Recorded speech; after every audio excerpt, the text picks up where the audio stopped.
Welcome to Fix It Home Improvement, covering projects that every homeowner should know and great products for home and garden. Hi, I'm JC, and this is where we share weekly home improvement tips. I'm here with my co-host, Cindy. Hello, JC. Hi, Cindy. This week we're going to be talking about hiring a home inspector, and we'd like to thank Erica Ellington for liking and sharing the podcast. And we'd also like to thank Mike Luoma, who has the Glow in the Dark radio podcast. He reads his science fiction ebooks on his podcast, and he mentioned our podcast on his podcast. In the 1960s, FHA home loans started requiring an inspection of the plumbing, the heating, and electrical systems by a professional, along with certification of the roof and a termite inspection, which started a demand for professional home inspectors. In a court case in 1984, a California Court of Appeal ruled that a real estate broker has a duty to conduct a competent and diligent inspection of a property that they list for sale and disclose any problems. Real estate agents and brokers started encouraging home inspections by a professional to provide adequate information for the buyer and to reduce their liability. If you're purchasing a home, you can have your attorney add an inspection contingency clause to the purchase contract. And this will vary depending on the state. It might be called a due diligence contingency.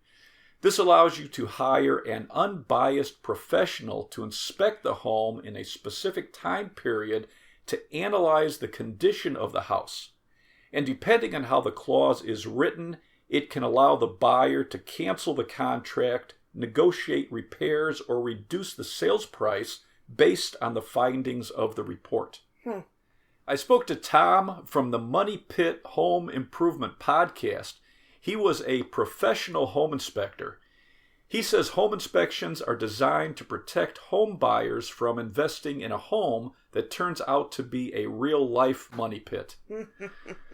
According to a study by the National Association of Realtors, most realtors recommend that buyers get a home inspection, and a home inspection is requested in about 84% of all transactions, even for new homes.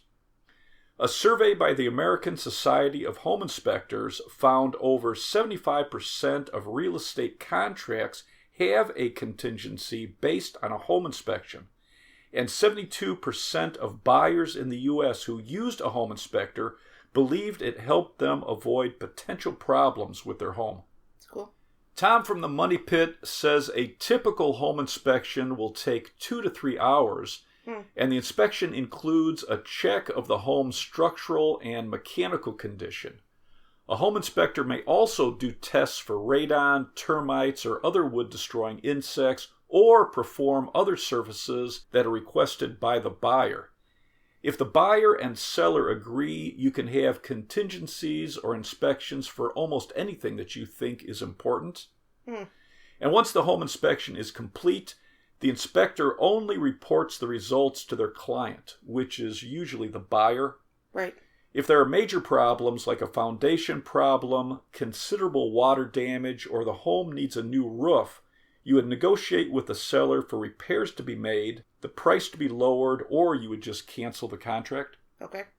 You can check out the Money Pit website for home improvement and remodeling tips, and they're at moneypit.com. It's MONEYPIT.com.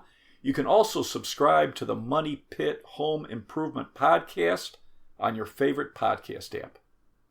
If you hire a home inspector that's been trained by or is a member of a national organization like the International Association of Certified Home Inspectors, or the American Society of Home Inspectors, or the American Institute of Inspectors, they've been trained to a professional standard for their inspections and their reports. Okay. And then there's also regional home inspection organizations. Okay, are we going to get into the standards? Yes. Exciting. So the standards of practice may vary a little between organizations, but in general, They're going to inspect the roof, the exterior, the basement, the foundation, the crawl space if you have one, the structure of your home, the heating system, the cooling system, the plumbing, the electrical, a fireplace if you have it, the attic, the insulation, ventilation systems, the doors, windows, and the interior. Busy day. To give you a feel for what the standards of practice are, I looked at the International Association of Certified Home Inspectors website. Well, I'm sure that was exciting. Their definition of a home inspection is a non-invasive visual examination of all of the accessible areas of a residential property, performed for a fee, which is designed to identify defects within specific systems and components defined by their standards. The scope of the work may be modified by the client and the inspector prior to the inspection. The home inspection report shall identify in a written format defects in specific systems and components defined by their standards. I found it interesting to read the limitations, exceptions, and exclusions on a couple of these organizations' websites. You found that interesting? Yeah, because there was a subtle difference between what inspectors... we need to get you a hobby. This is it. So if you know what the exclusions are, you know what you're paying for ahead of time, and if there are items that you're concerned with, you can ask like for... termites? Right, you can ask for that to be inspected, or you can find an inspector that would cover that area or has expertise in that area. Okay. On one website, they said their limitations are an inspection will not identify concealed or latent defects. An inspection will not deal with the aesthetic concerns or what could be deemed matters of taste or cosmetic defects. An inspection does not determine the market value of the property or its marketability. An inspection does not determine the insurability of the property, and it does not determine the advisability or inadvisability of the purchase of the inspected property. Some of the exclusions I read, the inspector is not required to determine property boundary lines, the service life expectancy of any component or system, compliance with codes or regulations, although some inspectors do have code knowledge, especially of the towns that they're inspecting. Okay. The evidence of rodents, birds, bats, animals, insects, or other pests, although some will report on that. The presence... Like if they get attacked. The presence of mold, mildew, or fungus, although some will report on that. The presence of airborne hazards, including radon, although some inspectors will do a radon test for you. So that's why it's good to see one of their reports. Right. The inspector is not required to move any personal items or other obstructions like window coverings, equipment, plants. They listed ice, debris, snow, water, and pets. So I think it's a good idea to be at the inspection with your home inspector. That way, if they need help moving something, it's easier. Or if you see an area that you're concerned with. Right. Inspectors aren't required to enter crawl spaces or other areas that may be unsafe or not readily accessible. Some inspectors will have a minimum size opening that they'll go into. They're not required to get onto the roof if they feel it's unsafe or they might damage the roofing. Some inspectors will use a drone to take pictures. Yeah, which is pretty cool, or binoculars. The roof can be such an expensive repair. I think that's an important question to ask when you're interviewing a home inspector. Do they get on the roof? Right. And if not, do they use something like a drone to make sure it's in good shape? Right. From the website I was on, some of the things the inspector shall inspect for the roof is the roof covering material, the gutters, the downspouts, the vents, flashing, skylights, the chimney and other roof penetrations, and the general structure of the roof from readily accessible panels, doors, or stairs. They shall describe the type of roofing material and any corrections needed. For the exterior, the inspector shall inspect the exterior wall covering materials, the eaves, soffits, and fascia, a representative number of windows, all exterior doors, flashing and trim, adjacent walkways and driveways, stairs, steps, stoops, stairways and ramps, porches, patios, decks, balconies, and carports, railings, guards, and handrails, vegetation, surface drainage, retaining walls, and grading of the property where it may adversely affect the structure due to moisture intrusion. The inspector shall inspect the foundation, the basement, the crawl space, and structural components and describe the type of foundation and the location of the access to underfloor space, and then report any need of correction. For the heating system, the inspector shall describe the location of the thermostat for the heating system, the energy source, and the heating method, and any need of correction. And any system that didn't operate if the heating system was deemed inaccessible. For the cooling system, the inspector shall describe the location of the thermostat for the cooling system and the cooling method and report if anything needs correction. Any cooling system that didn't operate when they tried it. Some inspectors will have a tool to check for carbon monoxide when they're testing the furnace, and that's going to see if there's a crack in the heat exchanger. But most home inspectors aren't technically trained for the heating and cooling system. So I think having a clause that allows you to hire a heating and cooling company to inspect the furnace and the cooling system is smart. Probably, yeah. For the plumbing, the inspector shall inspect the main water supply shutoff valve, the water heating equipment, the interior water supply, including all fixtures and faucets, all toilets for proper operation and flushing, all sinks, tubs, and showers for functional drainage, the drain, waste, and vent system, and drainage sump pumps and their floats, and then report on any corrections that are needed. Have you ever said shall this much in one episode? Or like any day of your life? Indeed I have not. For the electrical, the inspector shall inspect the service drop and then all the connections outside, the main service disconnect, and a representative number of switches, lighting fixtures, and receptacles. They're going to test and check AFCIs and GFCIs and look for the presence of smoke and carbon monoxide detectors. If there's a fireplace, they're going to inspect readily accessible and visual portions of the fireplace and the chimney, lintels above the fireplace opening, damper doors to make sure they open and close, and clean-out doors and frames. If this is the first time you've had a house with a chimney, or if you're moving into a new house, I would also have a chimney sweep inspected before you light your first fire. The inspector shall inspect insulation and ventilation in unfinished spaces, including attics, crawl spaces, and foundation areas, and check mechanical exhaust systems in the kitchen, bathroom, and laundry area, and then report on anything that needs correction. For the interior of the house, including doors and windows, the inspector shall inspect a representative number of doors and windows by opening and closing them, floors, walls, and ceilings, stairs, steps, landings, stairways, and ramps, railings, guards, and handrails. They'll inspect the garage door and the garage door opener, if there is one.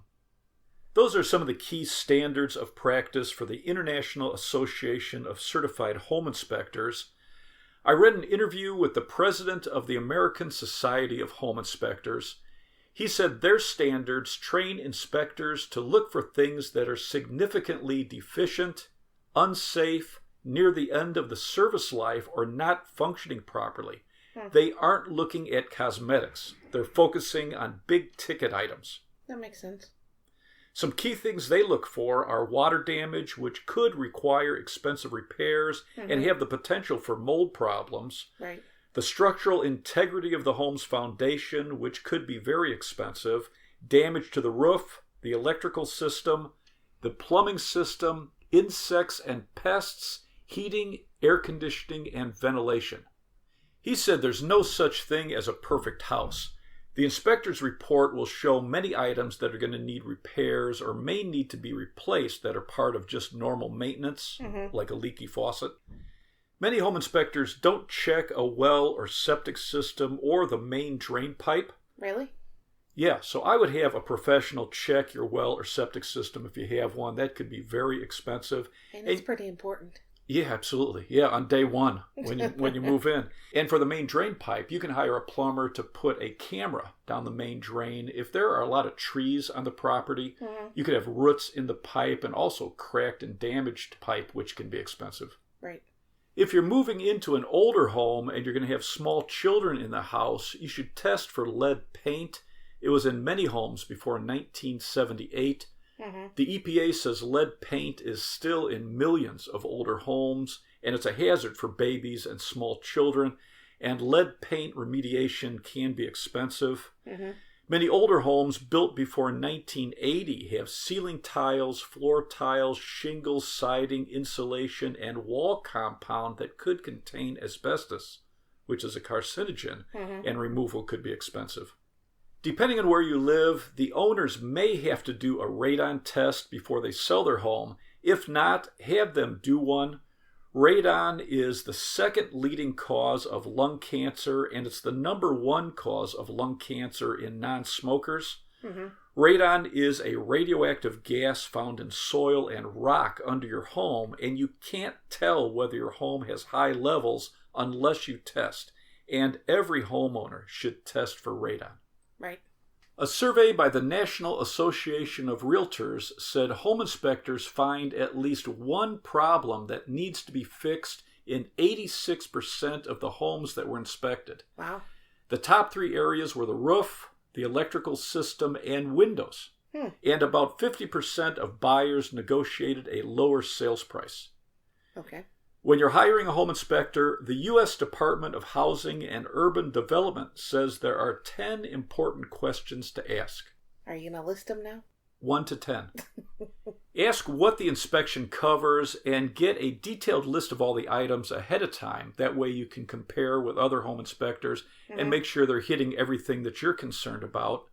How long have they been practicing their profession? How many inspections have they done? And see if you can get some referrals.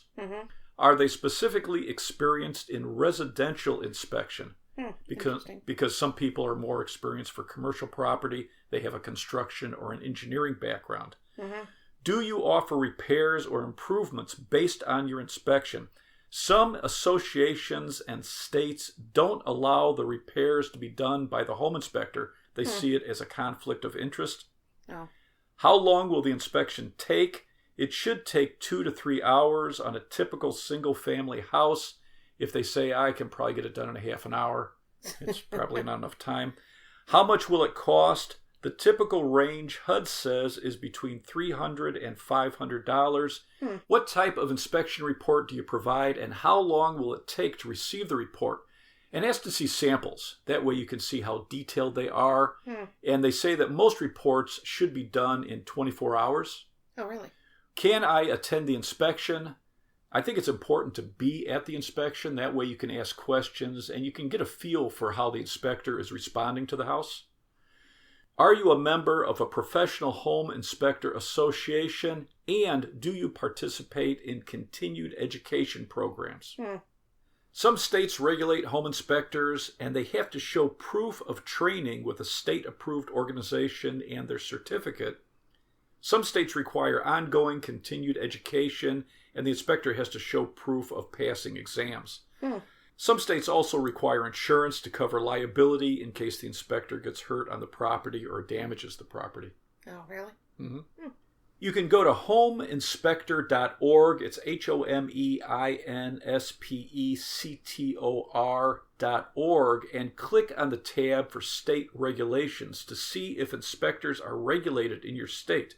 If your state doesn't regulate home inspectors, move. You just don't know how qualified a home inspector is. Right. So if your state doesn't regulate home inspectors, I would go to NACHI.org, so it's NACHI.org, or homeinspector.org, or look for a regional home inspection organization and use their search bar to find a qualified inspector in your area that's part of their organization. Smart. The average cost is going to be $300 to $500, but specialists are going to charge more if you have an older home, a historic home, or if they're doing inspections beyond the normal scope. Right. Do you have anything else to add? Contact a few home inspectors. check to see if they're a member of a national or regional home inspection organization, and then check their website to make sure that they're recommended. Compare inspection reports. Do they inspect everything you're concerned about? Is the report detailed and easy to understand? Some inspectors go above and beyond the standards of their organization, which is good. For older homes, you may want to find an inspector with extra training and credentials, but expect to pay a little more. Right. Let's wrap this up. We'd like to thank Tom from the Money Pit for giving us some tips for this episode. And you can subscribe to our podcast on your favorite podcast app. If you enjoyed it, please leave us a review. You can check out our home improvement videos on our YouTube channel, Fix It Home Improvement. And you could subscribe to that as well. You can download our ebooks, Home Improvement Solutions, What Every Homeowner Should Know, books 1 through 13 on Amazon. If you enjoyed it, please leave us a 5-star rating and a review. You can email us at fixitpodcast@gmail.com. You can follow Cindy on Twitter @FixitCohost, and you can follow us on Instagram, Fix It Home Improvement. Thank you for listening. Talk to you next week.